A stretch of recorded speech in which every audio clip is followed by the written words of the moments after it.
Looks like no more. Let's go meet up with the group! Paimon's really looking forward to today's story.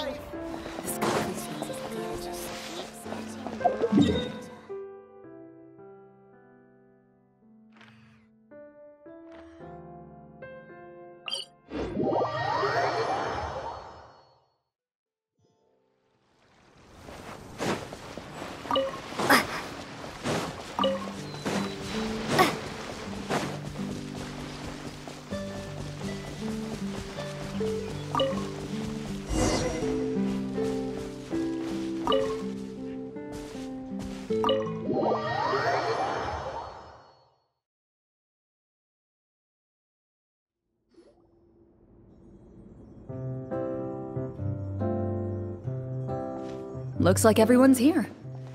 Now, before we begin, why don't we finish where we left off yesterday? There was an important decision to be made, yes? I'll pour everyone a cup of tea. Is that really the most important part, though, Clorinde? Paimon's more concerned about our current surroundings. Heavy walls, cold railings, dim lights. This is obviously supposed to be a prison. I admire the work put into the set.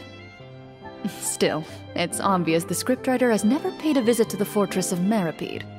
So this set is going to be a part of the script? Unfortunately, that is something I can neither confirm nor deny. Anyone think Clorinde's smile is starting to look kinda scary? Well, whatever happens, we'll just have to push on. But first, we should really figure out what to do with this treasure. If we're worried about arousing suspicion because of our identity, why don't we give ourselves a different name, just like Clorinde's master did? Yeah, it might be better to keep a low profile. As long as we're helping people, it doesn't matter who we are or what we're called. Staring at me won't get you anywhere. Or did you want some more tea? Oh, Paimon's good. Thanks. Why aren't you saying anything, Navia? Wait, what's that next to you? Oh, this is the short sword Clorinde mentioned last night. I found it. Huh. I'm surprised you managed to track it down after all this time. Well, I made sure to take good care of it, considering the circumstances in which you gave it to me. Of course I had to keep it safe. Anyway, where were we? Oh, right. I was just thinking about all the potential ways for us to break out of prison. We could dig a tunnel, or try to bribe the guards. Wait, we haven't been thrown into prison yet, have we? Well, it's only a matter of time. It pays to be prepared. Just like how you should always have an umbrella on hand, even when it's sunny. Alright, Paimon's made up her mind. Let's just give the treasure away. Paimon may have wanted to keep it, but if it's going to land us in prison somehow, Paimon will be too upset to enjoy her snacks. So, you've reached an agreement? All right then, we can continue with the story. Oh, and we'll collect all the scattered pieces of treasure on the ground as well. All right. You collect the treasure and make your way back to the capital with your bag of loot in hand.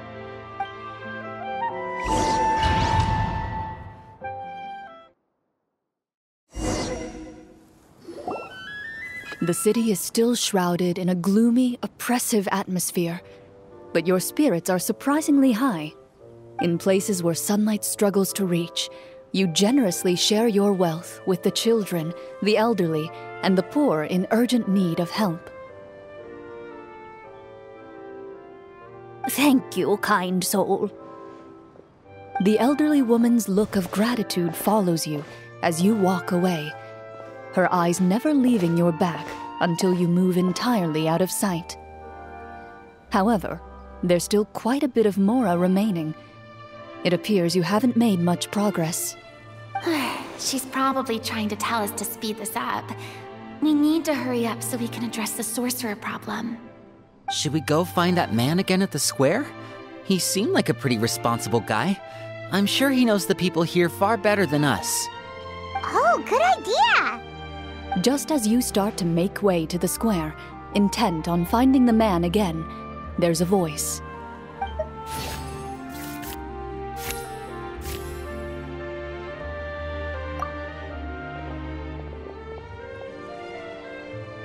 Please wait, distinguished guests. Several strange guards suddenly call out to you. They run forward to meet you and proceed to politely pay their respects. Greetings, gentlemen. Are we being invited for afternoon tea? Surely you jest, my lady. That would not be our place. It is His Excellency the King who requests to meet with you. Please come with us.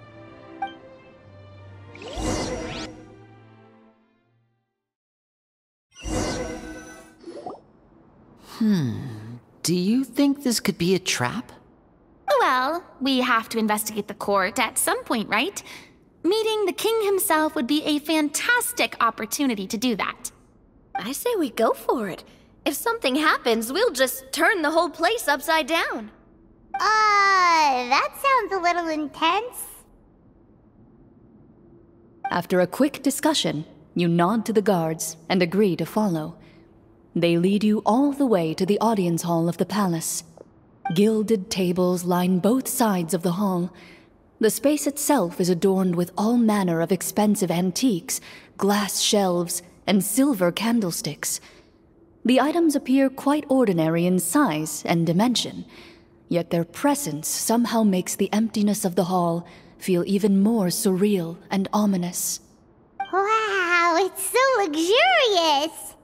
The elderly king, clad in a magnificent robe, sits upon the deep crimson throne before you. He wears above his head a majestic crown, with a gemstone the size of a bird's egg set right at the very front. As you observe it, you see a complex pattern of light reflect off its surface. Ahem! They're here, Your Majesty. A man dressed in dark clothes, likely a minister, shields his mouth with his hands and bends down to whisper a few words to the king. After a moment, he lowers his hands and stands back up. His gaze shifts to fixate on your group, but he does not move from his place at the king's side. The king does not appear entirely aware of his surroundings. The man by his side, though, we should keep a close eye on him. The king remains still and says nothing. The minister is the one who speaks. Esteemed guests, allow me to thank you for coming to our faraway kingdom. Unfortunately, His Majesty the King finds himself quite exhausted from work. So please allow me, his Prime Minister, to welcome you in his stead. I've heard tell that your group, the Marechaussee Hunters, used your exceptional ability with the sword to repel the monsters near the capital. Such a great deed deserves to be rewarded. However, seeing that I was not fortunate enough to observe such a feat with my own eyes, you'll forgive me for seeking to verify the truth by speaking to you myself. Well, we've got nothing to hide. You brought us here to talk, right? So we'll just explain what happened.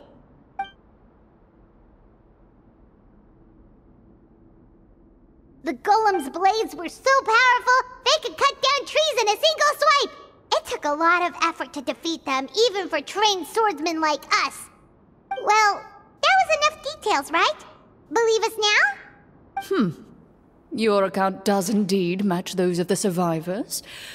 Since you were the ones who defeated the monsters, that must mean you are also in possession of the treasure they stole?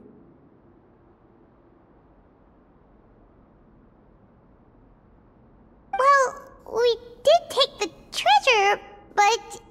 How did he know about the treasure? Then I must ask that you return it at once. It belongs to the kingdom.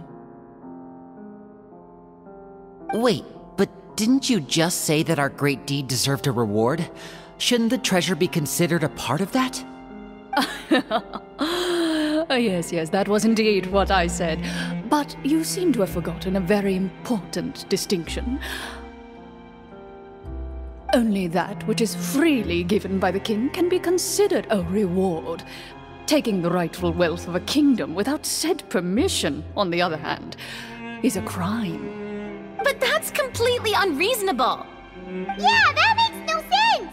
If it weren't for us, the treasure would still be buried underground somewhere! Maybe so, yet the fact remains. You tried to dispose of the treasure without reporting it to the court and without receiving permission, yes?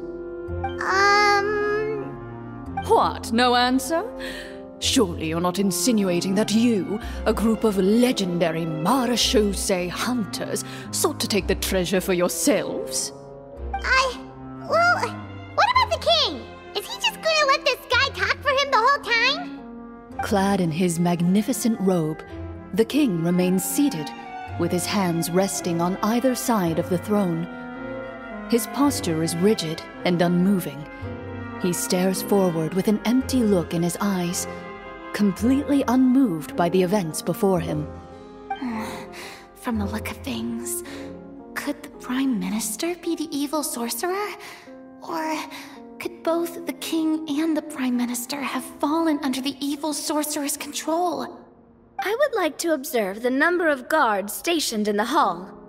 The guards in the palace appear fully armed, their expressions solemn. Sensing the tense atmosphere in the room, they stand at the ready, each with a hand placed upon the hilt of their sword, as if prepared to draw their weapons and surround you at a moment's notice. Well, there goes my plan to turn the whole place upside down, I guess. It appears we've been visited by nothing more than a group of ill-intentioned imposters. What a pity. Guards, take them away and throw them in the dungeons.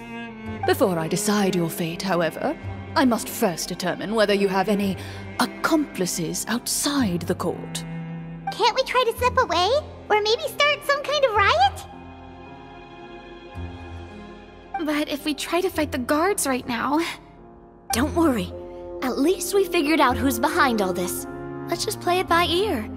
If you're scared, Paimon, just hold my hand.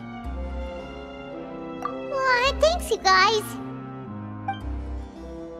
You allow yourself to be led away by guards surrounding you on both sides. It's only when you begin to feel drops of water falling from the dungeon ceiling and smell the stench of death and decay all around you that you finally realize you've stepped into a completely different world. Stay here, and don't try anything funny. The guards lock the cell door and leave without looking back. Wait, sir! Your voice echoes through the dark hall, but the only response you receive is the sound of water dripping from the ceiling. No! What should we do now? Carve out a new path of fate with our own two hands, of course. I draw my weapon. You reach toward your waist, but find nothing there. You now recall that your weapons were confiscated before the guards locked you in the cell. The bag of treasure along with them. What about that knife I hid in my boot? When did you hide it in there? When I was thinking about digging a tunnel. Rejected. You failed to inform the GM of this course of action. Moreover, the guards would have conducted a thorough search before throwing you in prison. And the keys to the cell aren't anywhere to be seen? Correct. You don't even feel a lock hole on the cell door. Oh, well, there goes all our plans. Indeed. Huh? Why are you the one saying indeed? Because that statement holds true for me as well. This is where the script ends. What? But that's a terrible ending! Generally speaking, this should be the point where the scriptwriter gives the players some kind of hint, or gives the GM some kind of code for how to move forward. I mean, maybe they just really wanted us to be immersed in the feeling of being in prison? Like, they'll only show us the way out once we've grown truly and utterly desperate? That is a possibility. If only there were desserts and tea in real prison. Oh, wait, guess it's kind of how the Fortress of Meripede works if you're lucky. Oh, before I forget, Navia, the short sword you had with you earlier. I took a closer look, and the craftsmanship doesn't appear to resemble anything from this era. If I remember correctly, that style was last in vogue several hundred years ago. Wait, Cloran said that sword used to belong to her master, right? Does that mean her master has been alive that long? I doubt it. The way she went about things often made her seem childish more than anything. I'd say the sword was most likely an heirloom passed down over time. Hang on. A precious heirloom passed down to you by your master. And you gave it to me just like that? You weren't worried I might lose it? Master left many things to me when she disappeared. There was the sword, an old key, and a good amount of junk she probably just didn't want to take with her.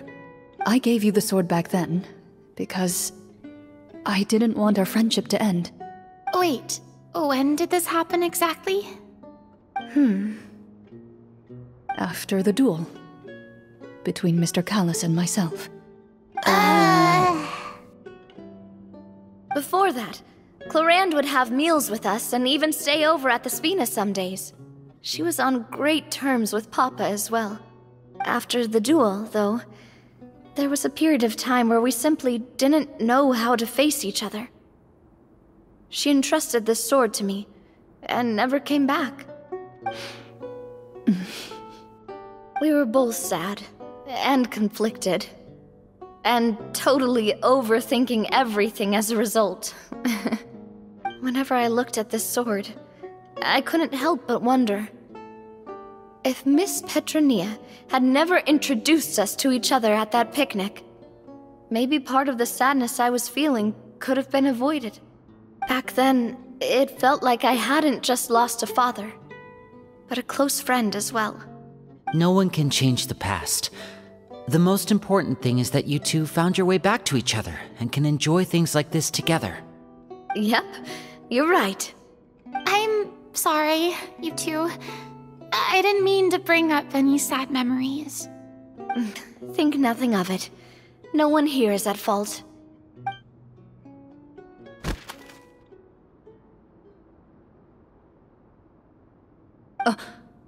Huh?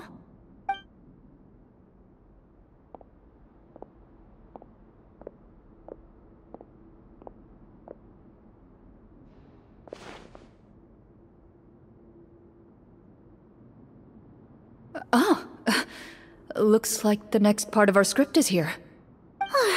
Perfect timing.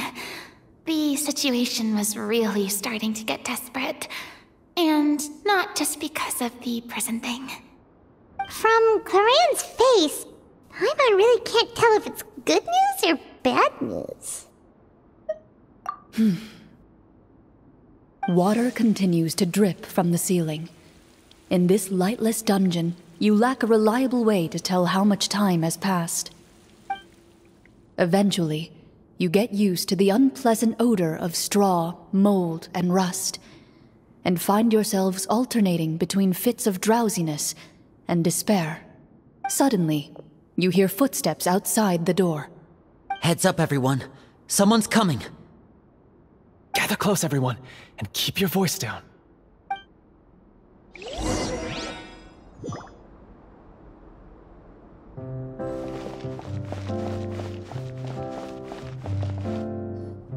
Who are you?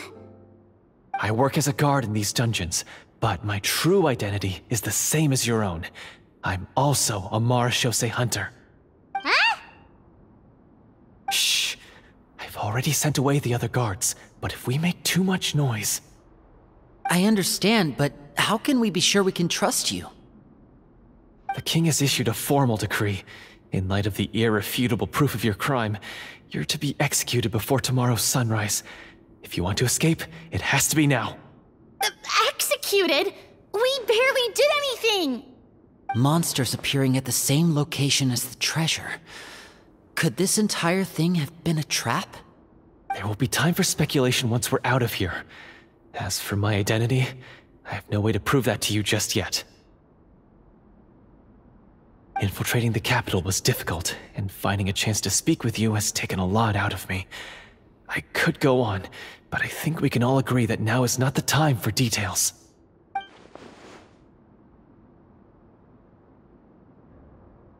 Have you seen our weapons anywhere, sir? Don't worry, I brought them with me. They're just behind the door. Still, these weapons alone won't be enough to defeat the true enemy behind the scenes. His faction is too powerful. The guards are all under his control, and he's even stationed a number of golems in various rooms throughout the palace. To defeat him, you must find a secret vault. It is said that within that vault, the Marechaussee hunters of the past left behind a treasure with the power to defeat the sorcerer. You're not coming with us? No, I'll remain in the dungeons to deal with the guards. I'll try my best to distract them so they don't go after you. As long as my identity is not revealed, I'll be able to aid you when the final battle comes. In that case, please stay safe. Thank you for your concern. I will do my utmost. As for the location of the vault, here, this map should lead you there.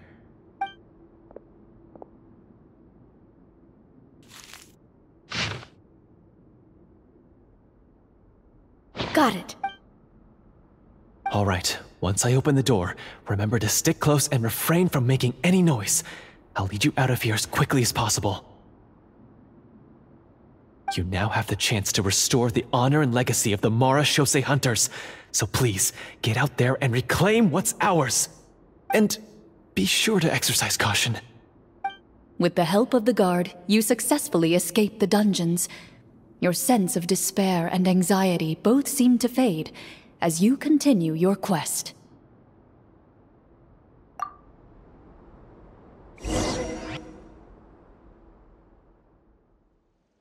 Wait, we didn't get to use our skills at all while we were in prison. Who knows when we're gonna get the chance to use that cool summon spell? That is a pity, but we can only continue to move forward.